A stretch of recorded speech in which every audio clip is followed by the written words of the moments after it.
আজ কথা বলবো হাওড়া ব্রিজকে নিয়ে। আমাদের সকলের পরিচিত হাওড়া ব্রিজ। জানেন কি এই হাওড়া ব্রিজ জন্মের সময়ই ধ্বংস হয়ে যেতে পারত?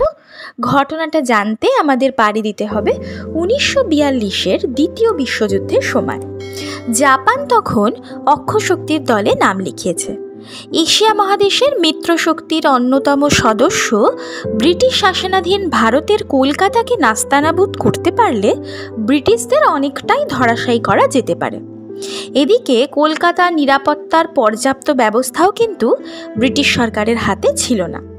অগত্যা জাপানি ফাইটার প্লেন বম্বিংয়ের হাত থেকে শহরকে বাঁচানোর জন্য আকাশে ভাসিয়ে দেওয়া হয়েছিল 972টি অ্যালুমিনিয়ামের বেলুন, যাতে এই বেলুনের চাদর ভেদ করে ফাইটার প্লেনগুলি নিচে নেমে এসে সঠিক টার্গেটে বম্বিং করতে না পারে। কিন্তু তা সত্ত্বেও 1942-এর 20শে ডিসেম্বর প্রথম জাপানিরা কলকাতায় বোমা ফেলে। এর ঠিক 11 মাস বাদে 43-এর 5ই ডিসেম্বর জাপানিরা ধ্বংসযজ্ঞ চালায় কলকাতার ডক অঞ্চলে।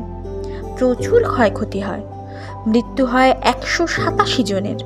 তবে অল্পের জন্য বেঁচে গিয়েছিল আমাদের স্বাদের হাওড়া ব্রিজ।